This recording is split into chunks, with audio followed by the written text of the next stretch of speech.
Hey guys, welcome back. So this is a 2007 Honda Foreman that I bought a year or so ago. When I got it, it was locked up. So I've done a rebuild on the top end, been running great, but now a few odd and end things are starting to go out.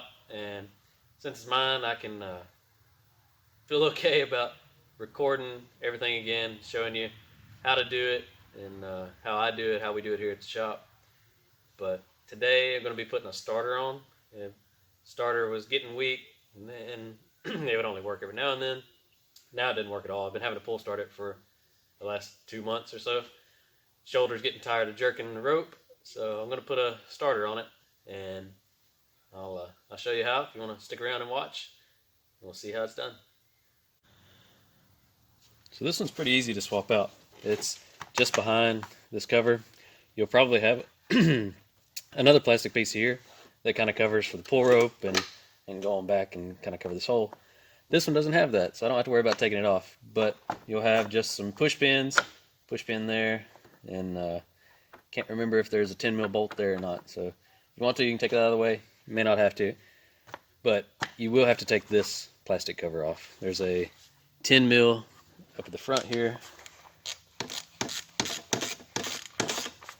and then on the back here is another 10 mil that holds it in. This one is broke on the back side, so all I had to pull is the front side.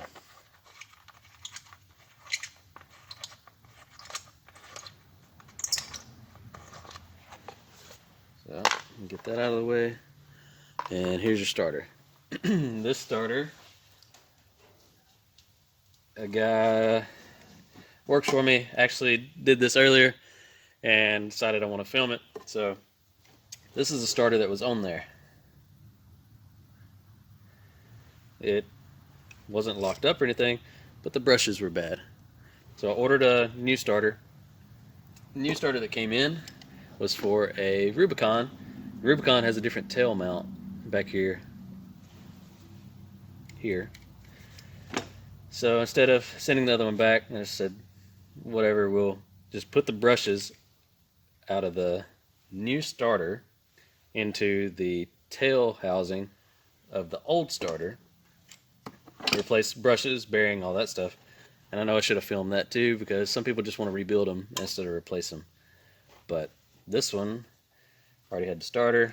I figured, what the heck, we'll just replace it and rebuild it. But after you pull your cover off here, there's the other bolt that holds the plastic on. This plastic's broke on mine. Pull off your hot cable there, and then you have your two tail mounts here. One of them is going to have ground cable on it, so don't forget to put that back on whenever you're going back with the new one.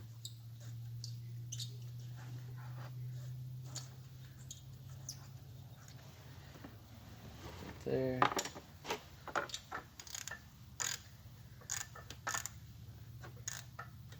Oh, I had to get a wrench. Just spent the last 10 minutes looking for a 10 mil wrench. I wish there was a place to buy 10 mil and 8 mil sockets and wrenches by themselves, wholesale, cheap, just boxes of them. Because they are bad to grow legs and walk off, man.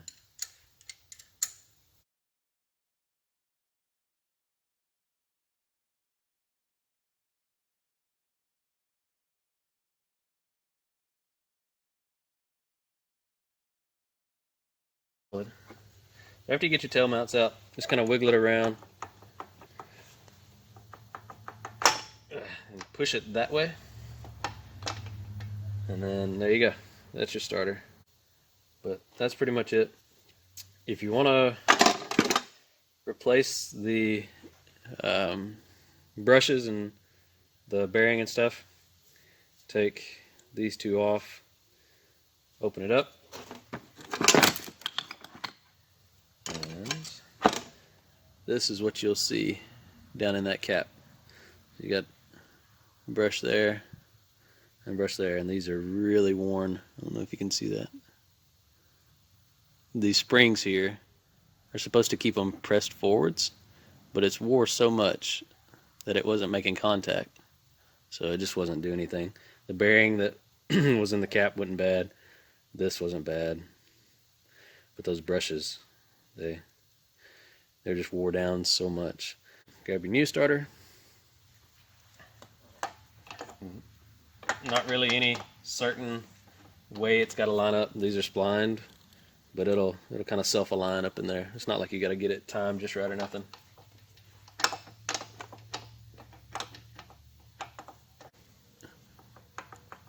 Rotate and push. There's an O-ring on the head of that right there.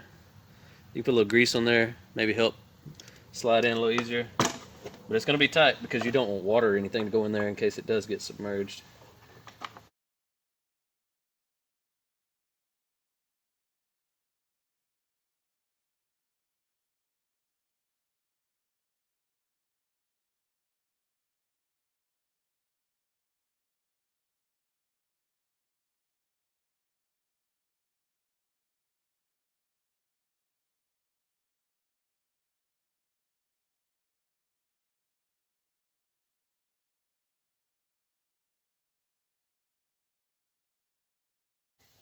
So you got your ground cable and your hot cable. Make sure you don't mix those up. The ground cable's got the little elbow, hot cable just got an eyelet.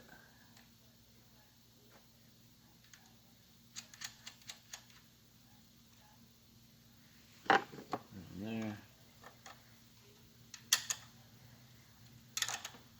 And when you're doing it, it would probably be better to put a wrench on the bottom nut and tighten the top one, but you have to have a thin wrench. This one's too thick to go under there. So hold this so you're not spinning the whole assembly and end up breaking the copper wires in there.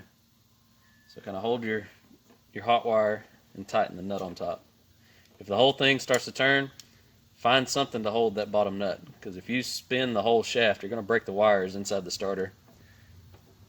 Once you get that tight, put your boot over it, keep the weather out. And that's it. Just put your plastic cover back on. If you wanted, you could test it now, make sure you did it right, but if you got that far, you should be good.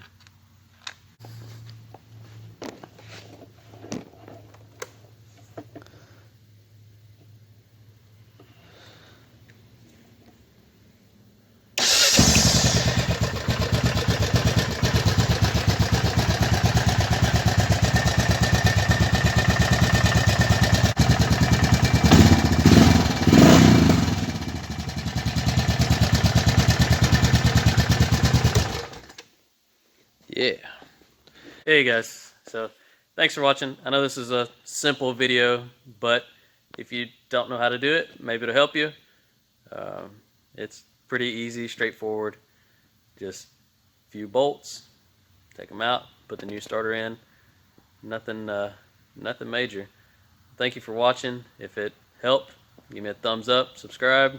I'm going to try to put out some more videos on this four-wheeler, and now that we're at the new shop, I've got a little more space and access to hopefully making some more videos. But thanks for watching, and I'll see you next time.